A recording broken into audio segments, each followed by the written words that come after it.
56वें श्लोक में तो ये बताया था कि जो मेरी आज्ञा का पालन करता है तो मैं प्रसन्न होता हूँ। आज्ञा पालन का अर्थ है आज्ञाएं कौन सी हैं भगवान की, जो उन्होंने विभिन्न शास्त्रों में दे रखी है। जैसे गीता में भी चतुर्वर्ण, चारों वर्णों के, जातियों के व्यक्तियों के लिए कर्म बताए हैं कि उनको क्या क्या करना चाहिए। इसी तरह से चारों जो आश्रम है, ब्रह्मचर्य आश्रम आदि, उनमें उनको क्या करना चाहिए ये उनकी आज्ञाएं ही हैं। नित्य नैमित्तिक कर्म भी परमात्मा की आज्ञा ही है। तो जो ये करता है उससे परमात्मा प्रसन्न होते हैं।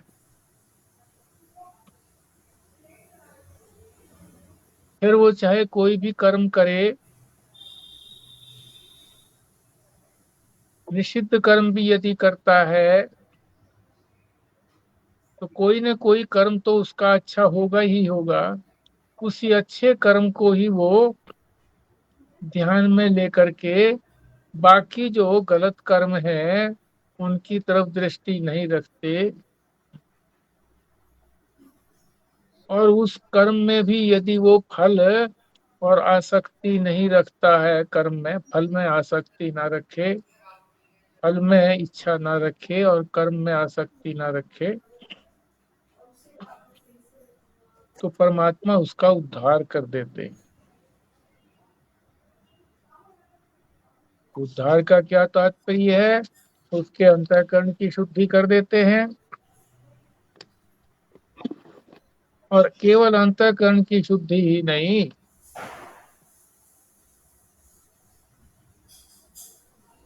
गुरु की उपलब्धि भी करा देते हैं। और श्रवण मनन आदि वो भी सब करवा देते हैं और अव्यय पद की प्राप्ति करा देते हैं। फिर 57वें श्लोक में मुख्य बात उन्होंने यही बताई कि अपना अहंकार छोड़ना है। विवेक बुद्धि से सब कुछ परमात्मा पर छोड़ दें।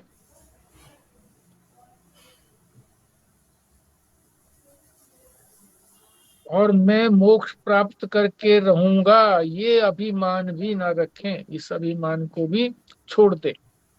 अभिमान छोड़ना ही प्रमुख साधन है कि मैं कुछ कर सकता ही नहीं। जो कुछ कर सकते हैं भगवान करते हैं, वही करेंगे। उन्हीं की शरण पूरी तौर से ले लेता है तो भगवान के प्रसाद से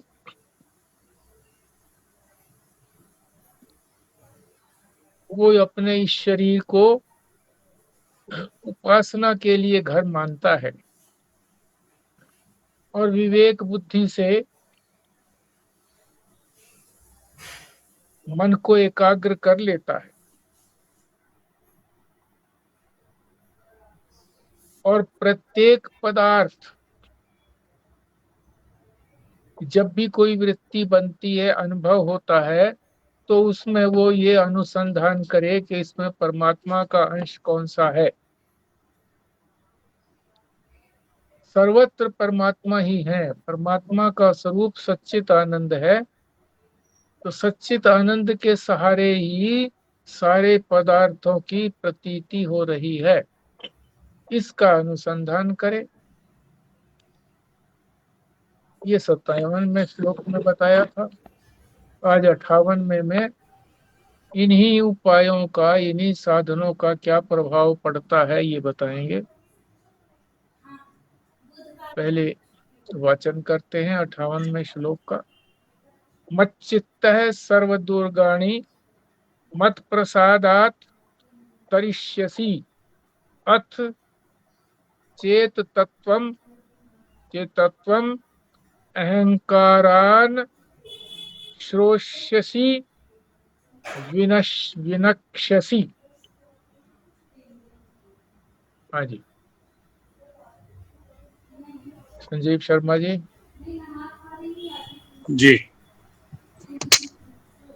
मच्चित्त सर्वदुर्गाणि मत्प्रसादात् तरिष्यसि अथ चेत् त्वम् अहंकारात् न श्रोयसि विनक्ष्यसि। खुराना जी। जी। मच्चिता सर्वदुर्गानि मत प्रसादात तारी यासी अथ चेत त्वम अहंकारात न श्रोष्यसि विन यस्यसि।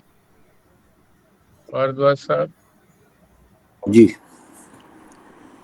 मच्चितः सर्वदुर्गाणि मत्य प्रसादात् तृष्यतिषि अथ चेत तवम अहंकारत न शिरस्यसि विनक्ष्यति।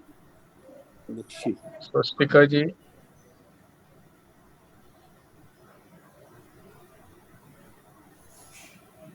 विमला जी।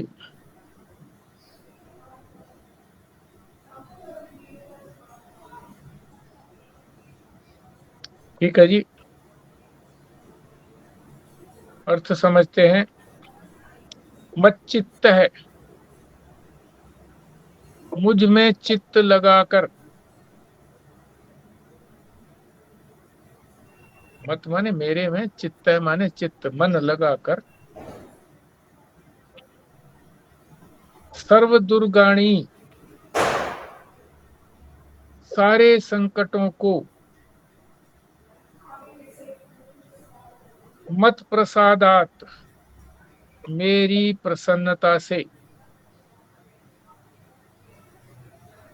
तरिष्यसि, पार कर जाता है। क्या अर्थ हुआ सारी पंक्ति का? मेरे में चित्त लगाने से, मेरी प्रसन्नता पा करके सारे संकटों को पार कर जाएगा। कौन? साधक। अगली पंक्ति अथ, और अथ का अर्थ और चेत। चेत माने यदि। त्वम, तू। अहंकारान, अहंकार के वशीभूत होकर के। न श्रोष्यसी, मेरी बात नहीं सुनेगा, अर्थात नहीं मानेगा, तो क्या होगा? विनक्ष्यसी, विनाश को प्राप्त होगा।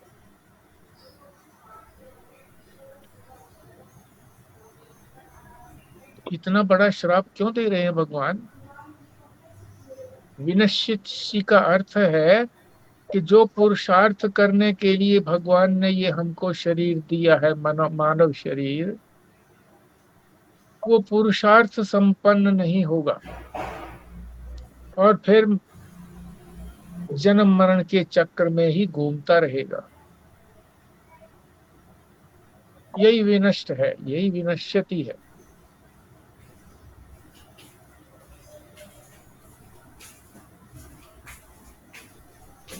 अब विस्तार से समझते हैं।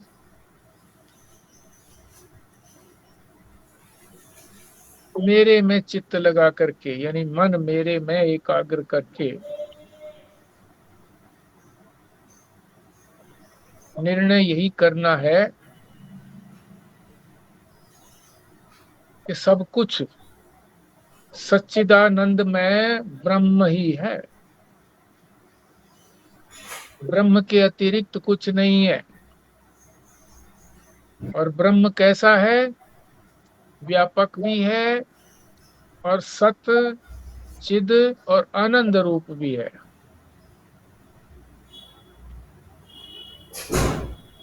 ये यदि लगातार अनुसंधान करता है साधक, तो इस संसार को एक दुर्ग कहा गया है, किला। और इस किले का मालिक कौन है? भगवान। उसी ने ये सारा संसार बनाया।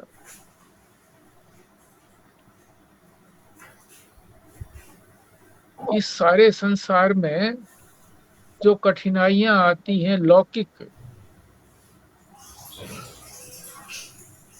इस संसार में जो कठिनाइयां 3 प्रकार की जो आती हैं, आध्यात्मिक, आदि दैविक और आदि भौतिक। पारलौकिक, दूसरे लोक में भी कठिनाइयां आती हैं। कठिनाइयों का अंतिम परिणाम क्या है? दुख।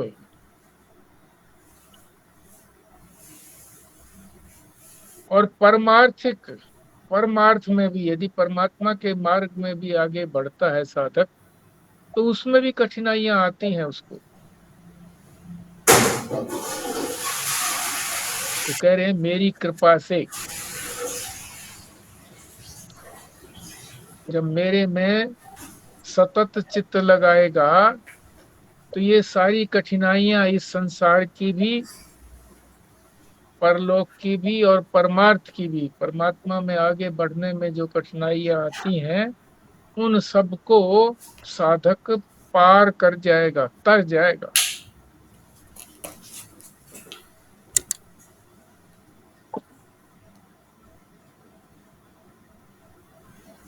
ये दोबारा बोलना, थोड़ा क्लियर नहीं हुआ। हाँ,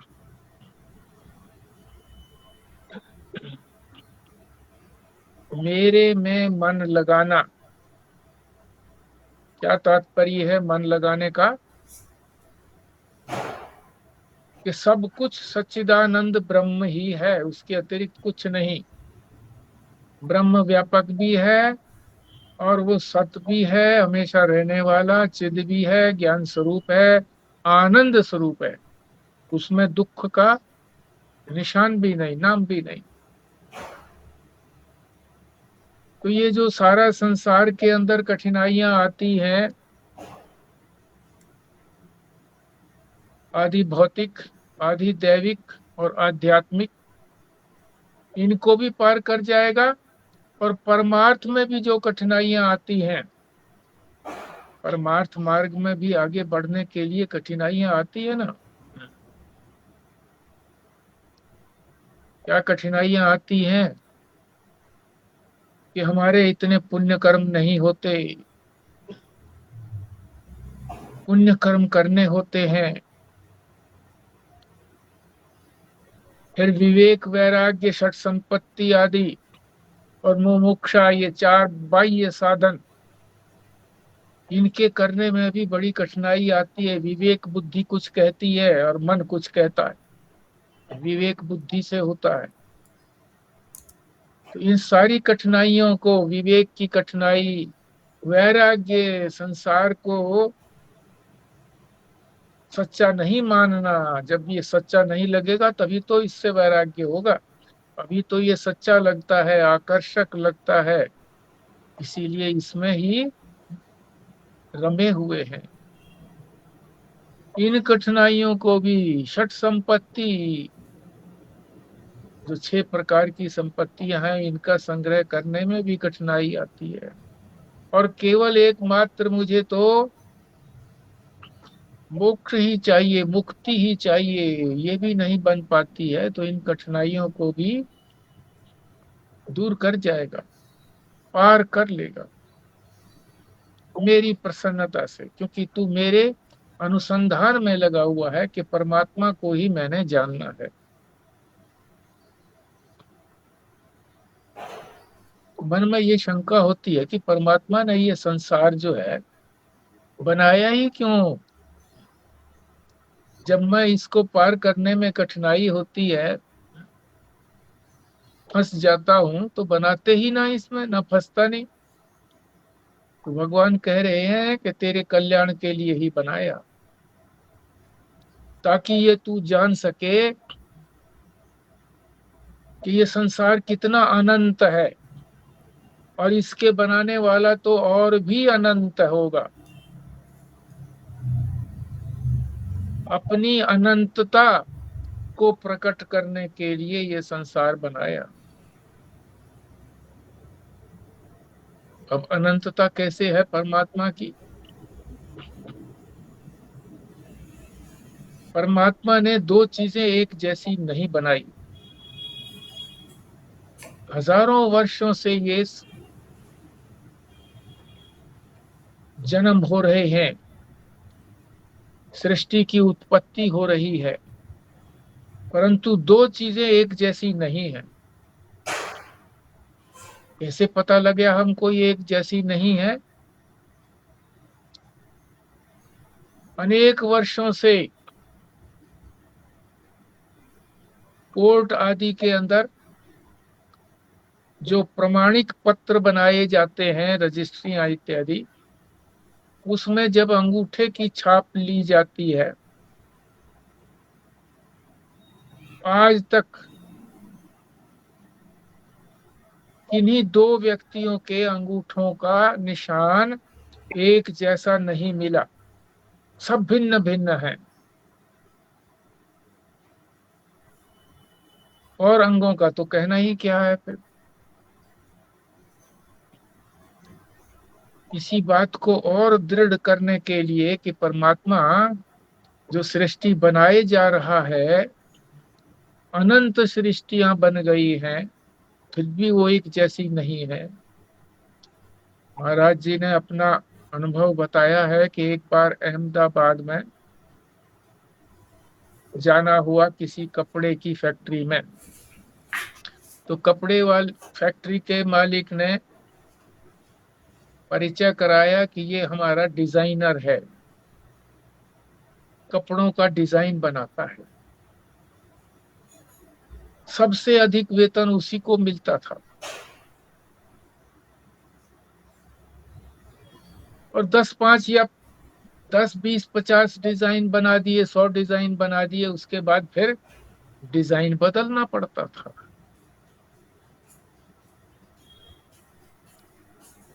इसी तरह से जो मकान बनाने वाला है, आर्किटेक्ट,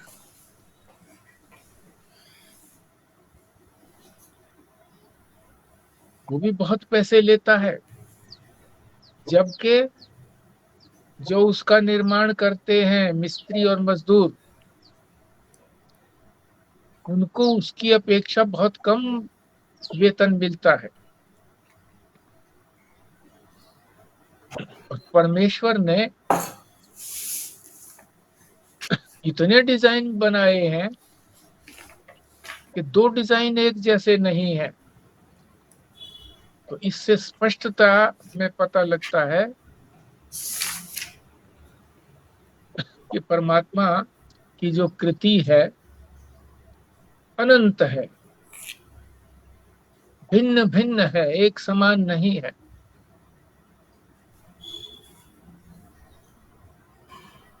हम उसकी कृति के अंदर फंस गए, और जो बनाने वाला है, जिसकी कीमत अनंत है, जिसको जानने से ही संसार सागर से पार हो जाएंगे, उसको भूल गए।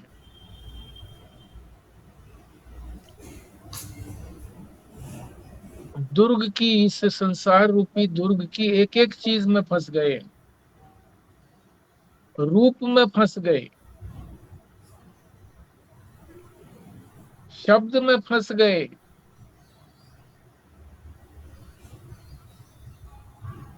स्पर्श में फंस गए, रस में फंस गए, स्वाद, जीभ का स्वाद नहीं छूटता, फंस गए।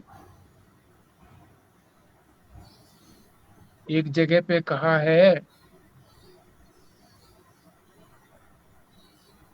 कि जो पतंगा है वो तो रूप पर फंसता है,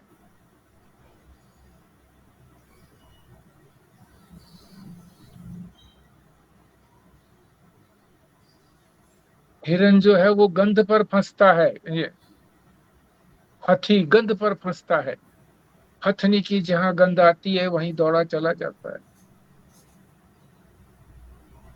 हरिण जो है वो शब्द पर फंसता है। इस तरह से एक एक जो उनकी इंद्रिय है, उससे वो फंस जाते हैं। और मनुष्य जिसकी 5 इंद्रियां हैं, 5 ज्ञानेंद्रियां हैं, उसका क्या हाल होगा? इस संसार में फंस जाता है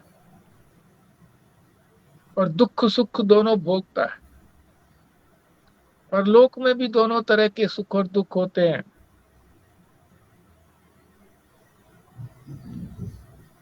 ये भी शंका आती है आगे कि यदि न फंसे तो ये व्यवहार कैसे चलेगा? फिर व्यवहार ही नहीं कर पाएंगे। तो कहते हैं इस संसार को परमात्मा की माया समझो। माया का मतलब है परमात्मा ने वास्तविक रूप से नहीं रचा है इसको, संकल्प किया और ये संसार बन गया। जैसे हमें हमारा संसार स्वप्न में हम बनाते हैं, इसी तरह से बना है। जैसे स्वप्न सत्य नहीं है तो ये संसार भी सत्य नहीं है।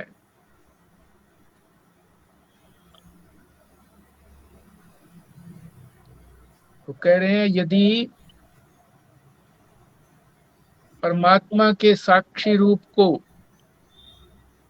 सच्चिदानंद रूप को सतत उसका अनुसंधान करता रहेगा साधक, तो इस संसार रूपी दुर्ग को सहजता से पार कर जाएगा। क्यों? कि उसका अनुसंधान पूरा होने पर परमात्मा उसे अपने में ही मिला लेते हैं। अपना ही स्वरूप होता है वो, अपने से अतिरिक्त नहीं होता।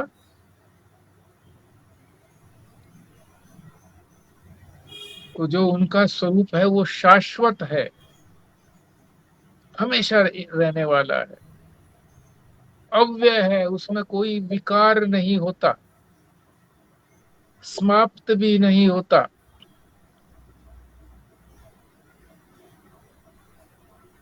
तो ये परमात्मा की प्रसन्नता से ही ये सारे विघ्न उसके दूर होते हैं और परमात्मा के स्वरूप से अपना स्वरूप मेल खाने पर सारे कष्ट दूर हो जाते हैं। दूसरी पंक्ति में बता रहे हैं भगवान कि यदि तू ऐसा नहीं करता है, अहंकार के वशीभूत होकर अपने मन की बात मान करके मेरी बात को सुनेगा नहीं, मानेगा नहीं, तो क्या होगा? जिस उद्देश्य से इस संसार में मनुष्य को भेजा था कि तू मेरे को जान, अपने स्वरूप को जान, सच्चिदानंद स्वरूप को ही अपना मान, सतत ऐसा अनुसंधान नहीं करेगा, मेरी आज्ञा का उल्लंघन करेगा, तो जो ये शरीर दिया था पुरुषार्थ करने के लिए, मानव शरीर में ही पुरुषार्थ संभव है, अन्य शरीरों में वो सुविधा नहीं है, क्योंकि वहां बुद्धि की प्रधानता नहीं है। अपने मन के अनुसार चलेगा तो जिस कार्य के लिए भेजा था वो कार्य संपन्न नहीं होगा, परमात्मा की प्रसन्नता नहीं होगी। तो इसी तरह से संसार में डूबता उतरता रहेगा। गांधी जी का भी उदाहरण दे रहे हैं महाराज जी कि वो कहा करते थे, शास्त्र की बात है तो ठीक, परंतु शास्त्र की बात को भी मैं अहिंसा की कसौटी पर कस करके देखता हूं। यदि वो खरी उतरती है तो मैं उस बात को ठीक मानता हूं, नहीं तो नहीं मानता। तो महात्मा गांधी जैसे भी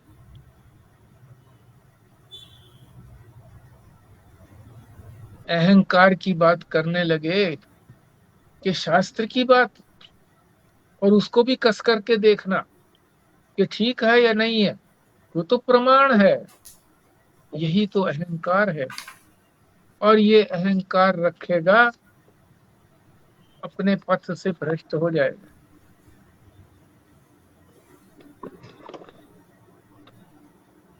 न श्रोष्यसी, नहीं सुनेगा तो, नहीं मानेगा तो,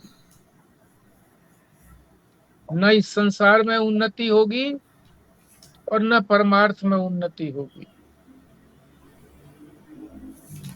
परमार्थ जो है ये भी दुर्गम मार्ग, दुर्गम मार्ग है, बड़ी कठिनाई से इसको पार किया जाता है। जैसे आपने एक बार पहले कहा था ना कि अगर हम अपनी विवेक बुद्धि से किसी को समझ लेंगे, चाहे वो शास्त्र की बात है, पर जब तक हम उसको अपनी कसौटी पे ना कस लें तो फिर वो उतना अच्छे से समझ नहीं आती ना वो चीज़। तो ये बात ठीक नहीं है कि हम उसको युक्ति पूर्वक समझ लें कि हाँ ये बात ऐसे है, फिर वो हम ज्यादा उसको आत्मसात कर पाएंगे। हाँ जी, बोलिए, आप में से बोले कोई।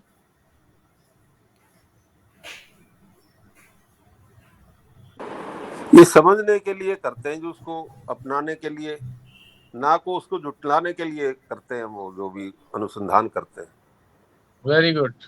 हाँ, प्रमाण तो शास्त्र को ही मानते हैं, फिर युक्ति के द्वारा उसका निश्चय करते हैं, पक्का करते हैं। पक्का करने के लिए तर्क लगाते हैं कि बात तो सही है ये, पर यदि मेरी समझ में नहीं आई है या समझ में आ गई है तो फिसल जाती है बात। इसलिए युक्तियों से उसको पक्का करते हैं। शास्त्र भी युक्तियां देता है, सदगुरु भी युक्तियां देते हैं, और अपने आप भी युक्तियों से उसको सिद्ध नहीं करना, सिद्ध तो है ही वो, उसको अपने बुद्धि में, अपने हृदय में दृढ़ करना है। ठीक बात। गांधी जी ने तो ये कहा था, मैं नहीं मानूंगा। और शास्त्र, ये शास्त्र है प्रमाण। तो हम तो शास्त्र को प्रमाण मानते हैं। श्रद्धा का तात्पर्य यही है कि उसको प्रमाण तो मानो, पर अंधश्रद्धा से नहीं। अगर वो युक्ति युक्त नहीं है तो युक्ति युक्त करो, ऐसा नहीं है कि फिर वो हम मानेंगे ही नहीं।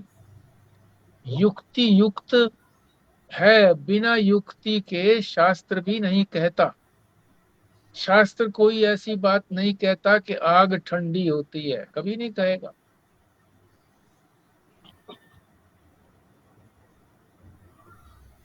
समझ में नहीं आता हमको, इसलिए उसको पक्का करने के लिए युक्तियां या तर्क लगाते हैं, चाहे कितना समय लगे। दृढ़ करना है, जिसमें संशय न रहे और विपर्य भी न रहे, वो सारा हमारा प्रयत्न है। प्रमाण बनाने में नहीं है, प्रमाण हम थोड़ी बनाते हैं। संसार के लिए भी जो परमात्मा ने हमें 5 ज्ञानेंद्रियां दी हैं प्रमाण, ये भी प्रमाण है।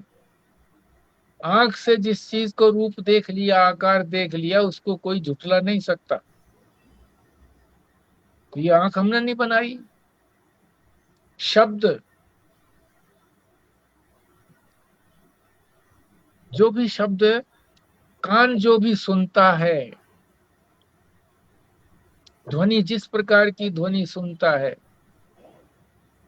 उसको कोई भी इंद्रिय जो है नकार नहीं सकती, ना कोई और नकार सकता। संसार के अंदर ये 5 प्रमाण हैं, ये भी परमात्मा के बनाए हुए हैं। इन्हीं से हम संसार को जानते हैं और सारा व्यवहार चलाते हैं। परमार्थ में जो प्रमाण है वो है शास्त्र, वो है श्रुति, वो है वेद, वो है गीता, वो है रामायण, वो है महाभारत, वो है पुराण। सब एक ही बात कहते हैं।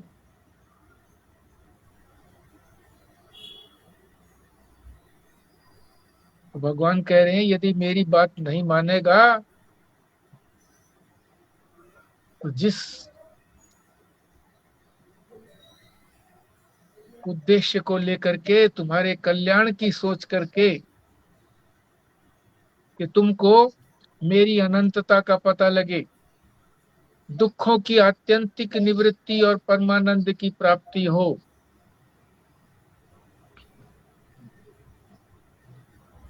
वो नहीं हो पाएगी यदि मेरी आज्ञा को नहीं मानेगा। तो आज्ञा को मानेगा तो संसार को भी पार कर जाएगा और परमार्थ में भी जो अंतिम उपलब्धि है परमात्मा को प्राप्त करना, वो भी प्राप्त कर लेगा।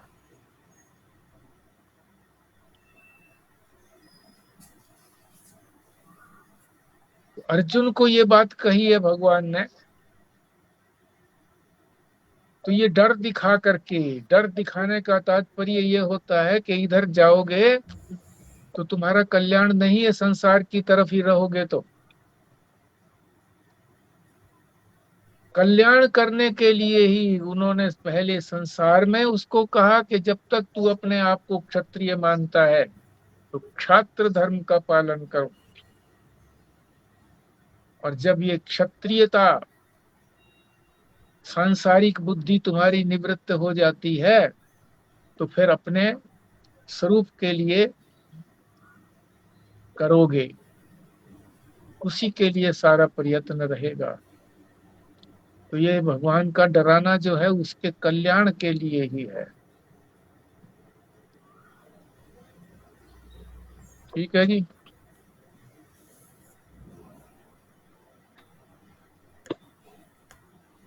हम तो जैसे अब भगवान का कहना नहीं मान रहे हैं, तो हमें भी भगवान डरा रहे हैं, इसका मतलब जैसे अर्जुन को डरा रहे हैं।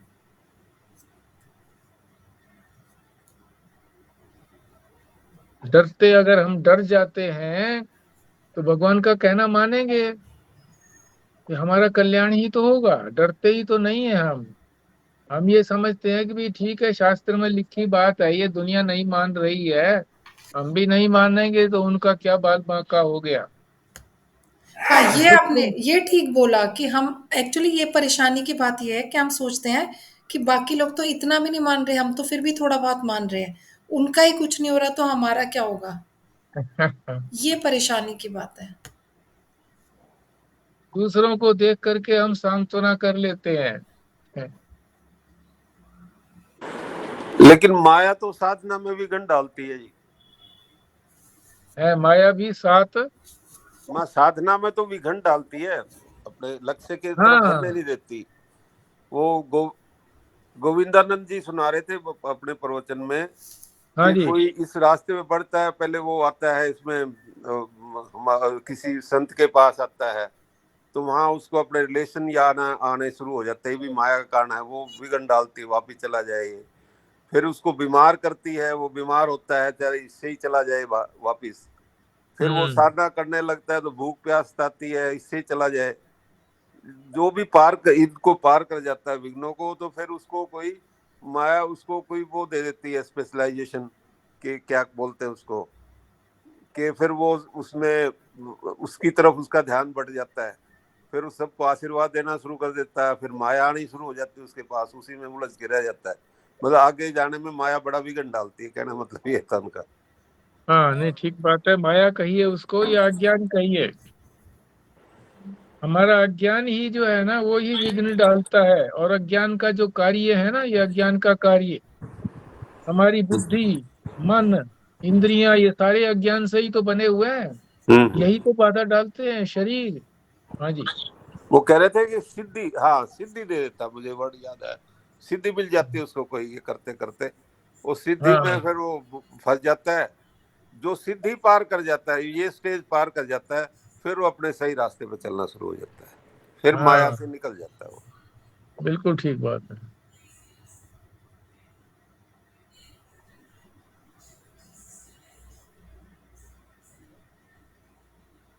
माया को हम ये समझते हैं कि कोई और शक्ति है, कोई और शक्ति है जो मेरे ऊपर डाल दी गई है, जैसे कहते हैं भूत चढ़ा दिया। ऐसा कुछ नहीं है, अज्ञान ही है हमारा। और अज्ञान के कार्य से ही जो भी हम प्रयत्न करते हैं, जो अज्ञान से बने हुए जो हमारे पास यंत्र हैं, उसी से प्रयत्न करते हैं। तो वो अपने आप को क्यों नष्ट करेंगे? अपने आप को नष्ट करने में तो सबको कष्ट होता है, पर भगवान जो रास्ता बताते हैं कि उनके कष्ट की परवाह ना करके, अगर जो मार्ग बताता है, शास्त्र बताता है, सदगुरु निर्देश देते हैं, उसके अनुसार करेंगे, तो उनकी जो शक्ति है, माया के कार्यों की जो शक्ति है, विघ्न डालने की शक्ति है, वो क्षीण हो जाती है, नहीं डाल पाती है विघ्न। सत्य की विजय होती है।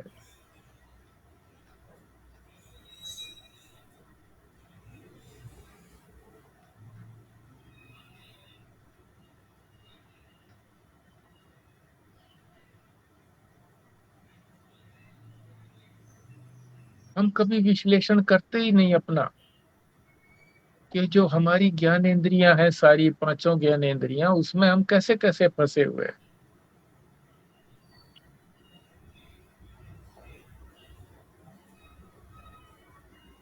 ये रूप अच्छा है,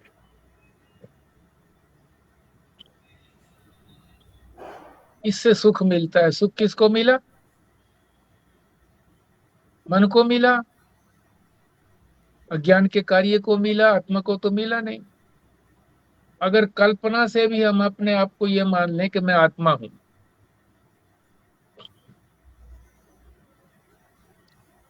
तो जो भी इन पांचों ज्ञानेंद्रियों से प्राप्ति होती है, जिस प्रकार के सुख की प्राप्ति होती है, वो आत्मा को तो होती नहीं। आत्मा तो आनंद स्वरूप है, उसको क्या सुख की प्राप्ति चाहिए? सुख और दुख तो ये दो शब्द जो हैं, ये संसारिक हैं।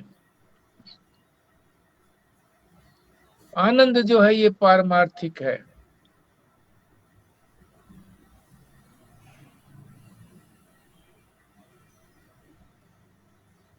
जिसको हम सुख कहते हैं, वो भी एक प्रतीति मात्र है।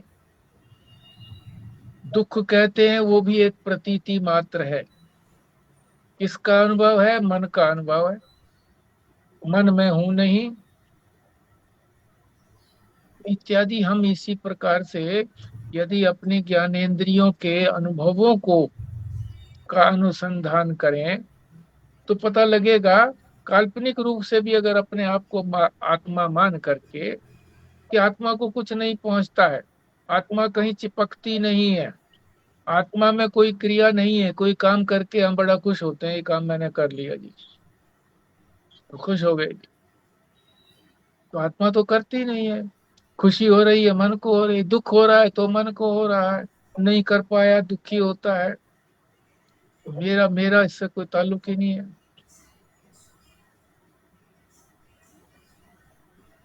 तो शास्त्र तो अनेक विधियां बताता है।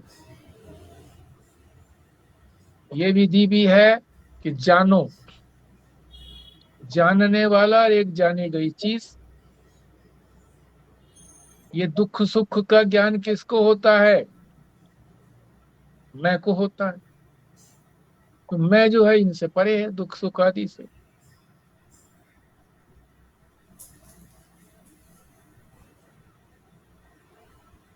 इस तरह से संग्रह करके, अगर यदि हमने बहुत श्रवण किया है, तो इस तरह से चीजें जो सुन लेते हैं, वो फिर समय पर काम आती हैं। जब अनुसंधान करने लगते हैं, एकाग्र हो जाते हैं,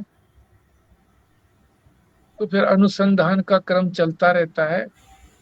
और फिर ये भी होता है कि मैंने कुछ उपलब्धि की है, परिणाम तक पहुंचते हैं, मिथ्यात्व को सिद्ध करते हैं कि ये मिथ्या है जगत, जिसको हम सच्चा मान रहे थे। जितना अंश हमने अनुसंधान कर लिया वो झूठा निकला। अब आगे दूसरी और चीजों का अनुसंधान करेंगे, और फिर सबका अनुसंधान करने की आवश्यकता नहीं है। जैसे बटलोई में से चावल के दो चार दाने देख लिए, गल गए हैं, तो क्या सारे ही चावलों को देखेंगे गले या नहीं गले? नहीं, दो चार जगह अनुसंधान कर लिया और फिर निष्कर्ष निकाल लिया, सिद्धांत मन में स्थापित कर लिया। शास्त्र तो बताता ही है इस प्रकार के फार्मूले, सिद्धांत।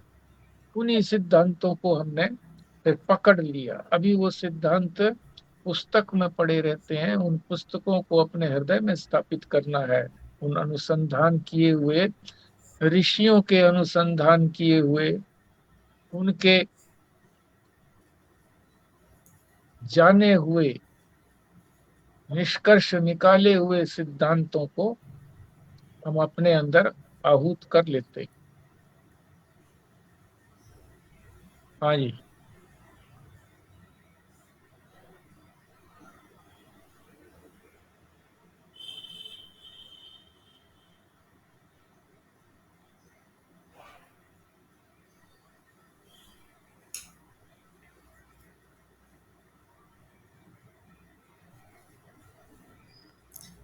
ये जो 56वां श्लोक है, इसके लास्ट का एक पैराग्राफ है 56वें श्लोक का।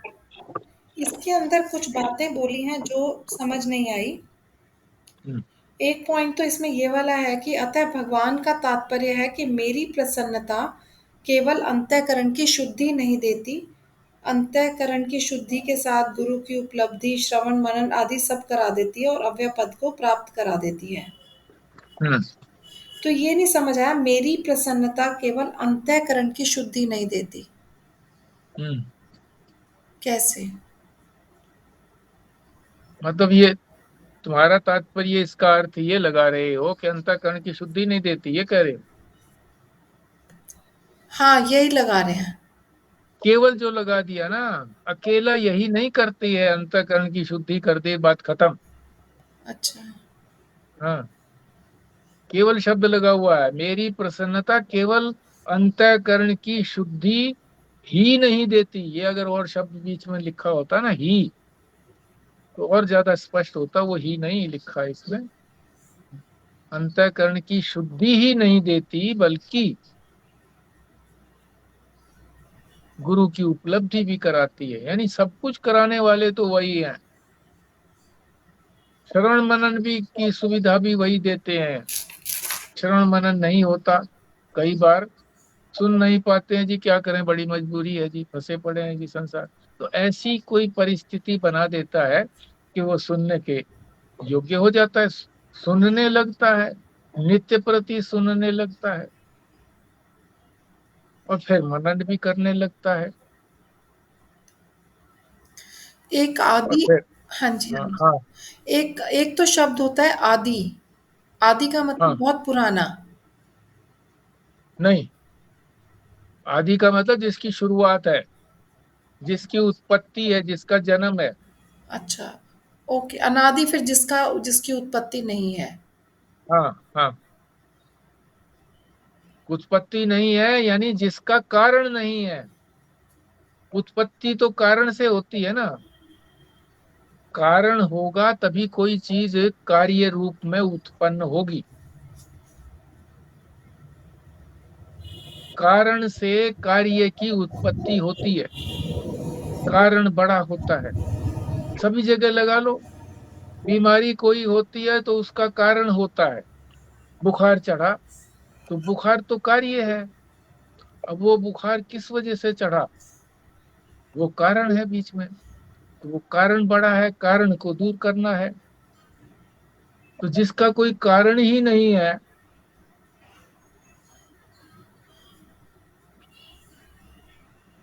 अनादि है, जिसका कोई कारण नहीं है, तो उसका क्या होगा,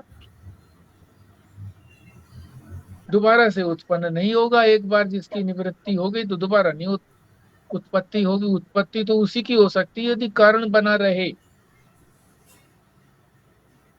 बुखार के लिए एस्प्रोएनासिन दे दी, बुखार उतर गया, फिर चढ़ जाएगा, क्यों, कारण बना हुआ है अंदर, इन्फेक्शन बना हुआ है। कारण दूर कर दिया, बुखार खत्म हो गया, फिर दोबारा से काहे को आएगा, फिर और कारण पैदा होगा। ये तो यहाँ की संसार की बात है। संसार में भी अंतिम कारण जो है वो तो परमात्मा है। परमात्मा की यहाँ तो कई कारण आते हैं ना, एक के बाद दूसरा कारण, तीसरा कारण है।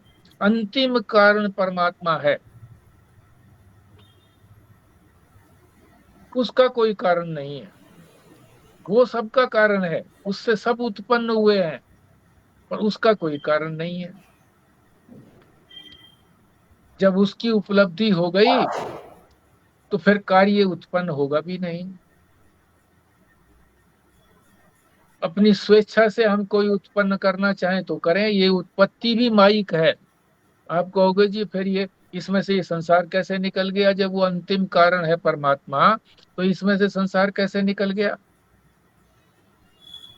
ये माइक उत्पत्ति है, माइक। माया से कोई चीज उत्पन्न थोड़ी होती है। जादूगर कोई उत्पन्न थोड़ी करता है, दिखा भर देता है। हम उसको देख नहीं पाते कि ये माइक है, हम तो उसको सच्चा मानने लगते हैं, क्योंकि हमारा व्यवहार चलने लगता है। स्वप्न भी हमारी माइक उत्पत्ति है, हमारी माइक उत्पत्ति है वो। और ये सारा संसार जो है ये परमात्मा की माइक उत्पत्ति है। तो हमारी जो माइक उत्पत्ति है वो तो हमारे जागने से समाप्त, और ये जो माइक उत्पत्ति है ये परमात्मा के स्वरूप को जानने से ये समाप्त।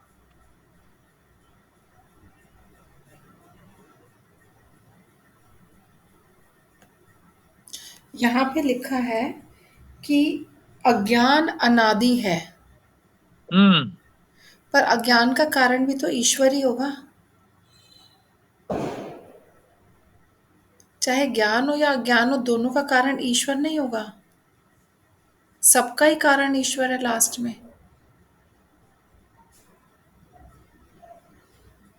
ज्ञान की उत्पत्ति नहीं होती है। उत्पत्ति हो तो फिर उसकी ये भी पता लग जाएगा कब उत्पत्ति हुई। आदि हो गया ना, फिर वो आदि। अज्ञान को अनादि कहा है। अज्ञान का कोई कारण नहीं है। परमात्मा भी अज्ञान का कारण नहीं है। अज्ञान परमात्मा ने नहीं पैदा किया। अज्ञान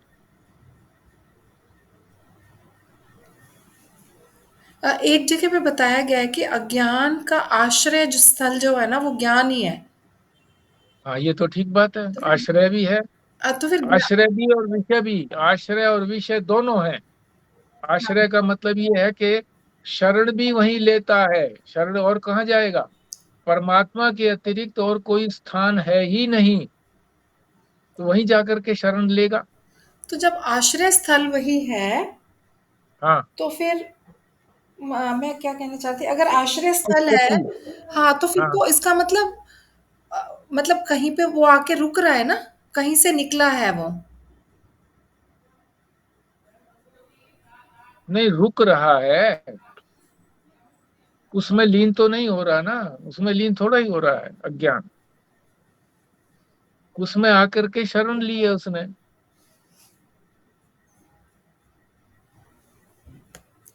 अगर ज्ञान ज्ञान के बिना अज्ञान नहीं आ सकता। ज्ञान ज्ञान से अज्ञान का नाश होता है, ज्ञान के बिना अज्ञान नहीं आ सकता। क्या कह रहे हो?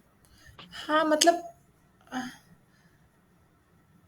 अगर कहीं पे रस्सी पड़ी हुई है और हमने उसको वो सांप समझा है, तो सांप तो इसीलिए समझा ना अज्ञान की वजह से। रस्सी थी हम्म। तो हमने उसको सांप समझा, अगर रस्सी ना होती तो हम उसको सांप थोड़ी समझते। हाँ, तो रस्सी तो वो अज्ञान थोड़ी ही हुई। रस्सी अज्ञान नहीं है ना। रस्सी अज्ञान नहीं है, पर रस्सी की वजह से अज्ञान हुआ। रस्सी को ठीक से नहीं देखा तो अज्ञान हुआ। तो फिर ज्ञान कारण हुआ ना जी अज्ञान का। अज्ञान ये का कारण दृष्टांत यहाँ ठीक नहीं बैठा जी। मैं हाँ। जरा छोटी कोशिश करूं। एक देखे, अगर जैसे टॉर्च की रोशनी आप जितना आगे आगे फैलाते जाएंगे उतना उतना अंधेरे का नाश होता गया। हम्म सूर्य की रोशनी जैसे जैसे बढ़ती जाएगी, आगे बढ़ती जाएगी, वहां उतना उतना अंधेरा कम होता जाएगा। आप ये को अज्ञान ज्ञान है, अज्ञान अलग अलग चीज नहीं है करके, ज्ञान ही है, बट वो कोई आवरण की वजह से हमको अज्ञान लग रहा है हमारे। मगर जैसे जैसे ज्ञान होता जाएगा अज्ञान की निवृत्ति होती जाएगी, ये समझो। ये उदाहरण अगर मैं भी ठीक से एक्सप्लेन नहीं कर पाया, बट सूर्य को उदाहरण या टॉर्च के उदाहरण से समझ में आना चाहिए कि जितने जितने में टॉर्च की रोशनी फैलती जाएगी उतने उतने में अंधकार खत्म होता जाएगा। देखो इसमें ये तो बात सच्ची है कि ज्ञान के अतिरिक्त किसी की सत्ता नहीं है। ज्ञान के अतिरिक्त बाद में जो भी आता है बाद में, वो परमात्मा के होने से है। परमात्मा वहां पर है, रस्सी वहां पर है, तभी उसमें सर्प दिखाई दिया। वो नहीं होता तो उसकी भी सत्ता नहीं होती। सत्ता तो होती तो सबकी उसी की वजह से है। अज्ञान की भी सत्ता उसी की वजह से है। ये तो बात ठीक है, शरण वहीं पर लेता है। मगर कोई ज्ञान ने उत्पन्न नहीं किया, प्रकाश ने कोई अंधकार की उत्पत्ति नहीं की। अंधकार है ही नहीं, प्रकाश ही है। जहां जैसे संजीव शर्मा ने कहा कि जहां प्रकाश है वहां तो अंधकार है ही नहीं। जहां उसके ऊपर प्रकाश पर आवरण आ गया तो हमें अंधेरा लगने लगा। प्रकाश रूप तो वही फिर कहते हैं भी ना है, जी, सूर्य के आने के बाद अंधेरे का सत्ता ही अस्तित्व नहीं नहीं है। था। वो कहता है ना जी, हाँ मेरे को अंधेरा दिखाओ। सूर्य के आने के बाद अंधेरा कौन दिखा पाएगा? हाँ, नहीं दिखा पाएंगे, सत्ता ही नहीं है।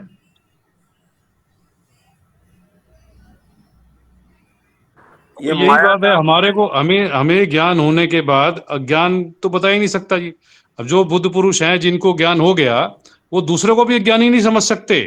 हाँ, नहीं वो ये नहीं समझते। कहेंगे अभी तू अज्ञानी है, कैसे कह देंगे करके। हम्म, ठीक बात है, दूसरे को भी अज्ञानी नहीं समझते, मगर वो अपने आप को अज्ञानी समझता है। इसलिए उसको भी उसके अज्ञान को दूर करने की प्रवृत्ति करते हैं वो। ये आवरण माया का है जी। माया का कहो, अज्ञान का कहो, प्रकृति का कहो, अविद्या का कहो, ये सारे समानार्थक शब्द हैं। माया को कहेंगे तो उसको परमात्मा से जोड़ लेना है। अविद्या का कहेंगे या अज्ञान का कहेंगे तो उसको जीव से जोड़ना है, जीव के अज्ञान के कारण। ईश्वर में अज्ञान है नहीं, इसलिए उसको अज्ञान से या अविद्या से नहीं कहेंगे, उसको माया से कहेंगे। ये उसकी स्वेच्छा है कि वो अपने आप को किस तरह से प्रकट करता है वही है तो ज्ञान स्वरूप ही वो। मगर उसकी प्रगटीकरण इस प्रकार से होती है कि उसमें उसको अंधेरा भी दिखने लगता है, अज्ञान भी दिखने लगता है। रस्सी का एक प्रगटीकरण, हाँ जी। एक एक मिनट में एक बात और कहें जी करके, है तो प्रसंग से हट करके। हाँ। जैसे वेदांत में कहते हैं ना जी कि अद्वैत, कि भैया एक के अतिरिक्त और कुछ है ही नहीं है। हम्म। मगर द्वैत के बाद ही तो अद्वैत में जाना पड़ेगा ना जी। सागर की बूंद से वायु विकार से सागर में से वायु विकार के कारण बूंद बन गई, हम्म। तब तो द्वैत हो गया जी। ना। अब वो जब बूंद सागर में मिल जाएगी तब बोलेंगे जी नहीं, बूंद है ही नहीं, कहां पर है, सागर ही सागर था। तो ये जो वेदांत में भी अगर अद्वैत की जो प्रक्रिया करते हैं, क्योंकि संसार बना है, जगत है, और यहाँ पर अपने मनुष्य के शरीर में रूप में आए हैं करके, तो जब तक ज्ञान नहीं हो जाता कि मैं और ब्रह्म की जब तक एकता नहीं हो जाती, तब तक तो द्वैत में रहना ही पड़ेगा, मानना ही पड़ेगा। मानना क्या, ये तो हमारा अनुभव ही है। हमने इसी अनुभव को नकारना है। शास्त्र कहता है कि परमात्मा के अतिरिक्त तो परमात्मा अद्वैत है, उसके अतिरिक्त कोई पदार्थ है ही नहीं। और हम कहते हैं ये समक्ष सामने दिख रहा है, प्रत्यक्ष दिख रहा है, कैसे नहीं दिख रहा। तो कोई अगर ये कहे कि नहीं जी है ही अद्वितीय परमात्मा और कुछ है ही नहीं, तो नहीं मानेंगे। तो इसलिए जिस स्तर पर साधक खड़ा है उसी स्तर से उसको आगे ले जाने का है कि द्वैत है। चलो तेरी बात मान ली, द्वैत है। फिर ये द्वैत कहाँ से निकला? पहले एक ही था, उसके बाद उसमें से 5 भूत निकले, 5 भूतों से ये सारा शरीर बनाया। शरीर से लेकर के इंद्रियां, मन, बुद्धि आदि ये सारे पंचभौतिक हैं। सूक्ष्म जो 5 भौत है उनसे ये बने हैं। स्थूल पंचभूत से हमारा शरीर बना है और ये सारा संसार बना है। इस तरह से वो बना। तो ठीक है, तेरी बात मान ली हमने कि ये संसार बना इस तरह से, पर बना किससे? उससे बना। अब इस संसार में तुझे क्या मिलता है? तो दुख ही दुख मिलता है। दुख से थोड़ा बहुत तुमको राहत मिलती है तो तुम उसको सुख समझते हो। फिर कहते हैं कि जिससे ये निकला है वो तो आनंद स्वरूप है, उसी को प्राप्त करो। तो कैसे प्राप्त करेंगे, इसको उसमें लय करो। पांच भूतों से जो चीज बनी बनाई है वो पंच भौतिक है, पंचभूतों से फिर अज्ञान में, माया में लीन करो या अव्यक्त में लीन करो। अव्यक्त जो है वो परमात्मा से अतिरिक्त नहीं है, तो फिर परमात्मा में पहुंच जाते हैं इस तरह से।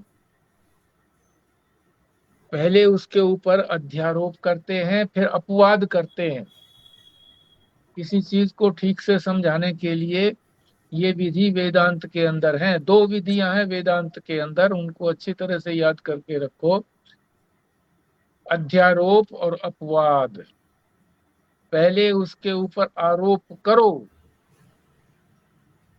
आप कहेंगे जी आरोप तो पहले से ही पड़ा हुआ है उसके ऊपर। ठीक बात है, पहले जो पड़ा हुआ है उसी आरोप को तो हटाना है। वो जो है ना वो तो तुम्हारे ऊपर हावी है, तुम तो उसको अपना ही अंश मान रहे हो।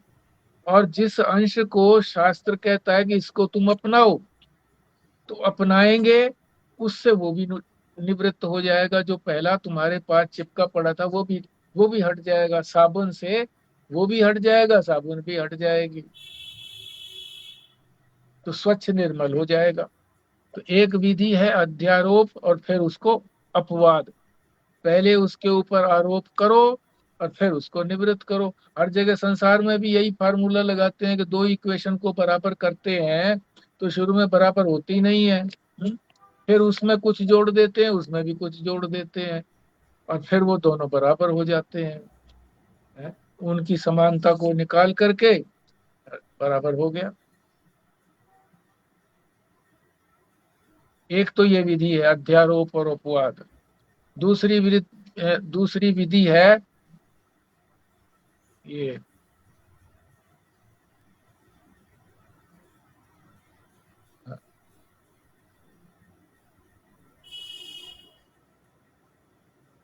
जैसे माला में मनिये और धागा। धागा इसके अंदर सतत है, सबके अंदर पिरोया हुआ है, और जो मनिये हैं वो सब अलग अलग है आपस में। तो परमात्मा को सारे संसार में अनुस्यूत समझो कि वो सब कुछ उसी के अंदर पिरोया हुआ है। उसके लिए शब्दावली है, वो दिमाग से निकल गई है। तो ये दो विधियां हैं, बड़ी प्रसिद्ध विधियां हैं वेदांत के अंदर। इस विधियों से ही परमात्मा का ज्ञान, इसी को भी बार बार करने से परमात्मा के बारे में काफी स्पष्टता हो जाती है। जैसे ये जो आपने अध्यारोप और अपवाद बोला, ये हम्म। वैसे तो हमें मतलब साबुन के कॉन्टेक्स्ट में समझ आ रहा है कि हमारे हाथ पे मैल लगी हुई है बहुत सारी।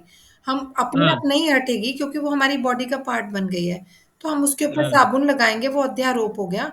और फिर उसकी हेल्प से साबुन तो उतर ही जाएगा जब पानी डालेंगे, साथ में मैल भी हम्म। उतर जाएगी। तो इसको हम्म। अब आप उस कॉन्टेक्स्ट में बताना कि जैसे हमारा जो जो भी हमारा अंतःकरण मतलब मैला हो गया एक तरह से, जो भी उसमें काम, क्रोध, लोभ, मोह सब आ गया है, फिर हम क्या करते हैं उसके ऊपर अध्यारोप क्या करते हैं और क्या अपवाद? कर्म और उपासना दो ही अध्यारोप हैं। शास्त्र बताता है ये कर्म करो और ये उपासना करो। फिर उससे जो है कर्म और उपासना से फिर वो अंतःकरण शुद्ध हो जाएगा, निर्मल हो जाएगा। हाँ, अच्छा। जो संसार रूपी राग द्वेष रूपी जो संसार को मैं पना चढ़ा हुआ है, ये सारा निकल जाएगा। क्योंकि फिर परमात्मा ही तो एक चढ़ा हमारे ऊपर। परमात्मा का ही कर्म और उपासना, उसी के लिए कर्म और उपासना की गई, तो हम उस परमात्मा की ओर ही तो बढ़े।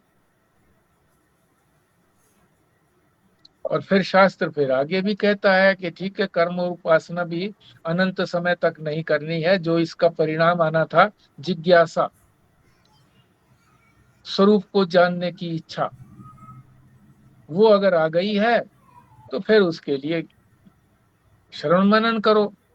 और श्रवण मनन का परिणाम फिर अंत में जो है वो ब्रह्माकार वृत्ति बनती है।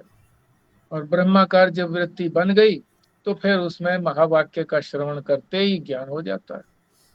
तो अध्यारोप और उपवाद ये हो गए कर्म और उपासना, ये अध्यारोप है। और जब तक परमात्मा में नहीं पहुंचते हैं, ये भी एक प्रकार से श्रवण मनन भी अध्यारोप ही है।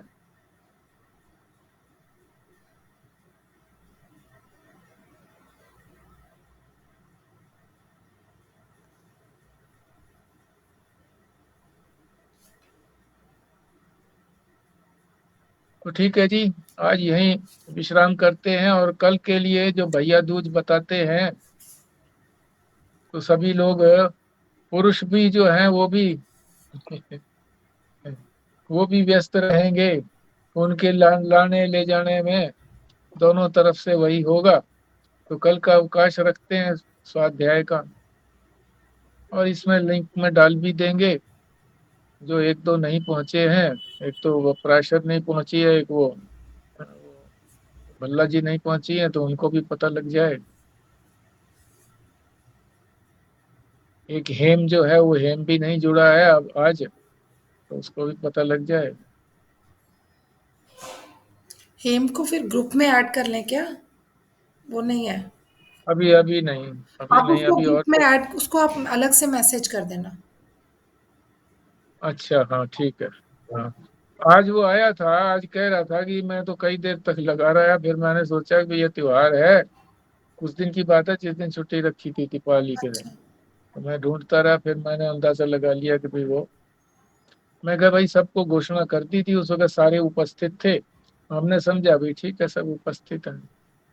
आज उससे बात हो गई थी, मैंने कहा शायद हम तो छुट्टी कर देंगे कल के लिए, तो उसको मैसेज करने की भी जरूरत नहीं है, अपने इसमें डाल देते हैं बस लिंक में। ठीक है जी।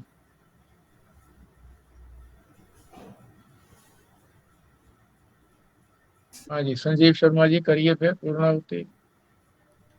जी। ओम पूर्णमदा पूर्णमिदं पूर्णात् पूर्णमुदच्यते पूर्णस्य पूर्णमादाय पूर्णमेवावशिष्यते। ओम शांति शांति शांति। नारायण नारायण नारायण।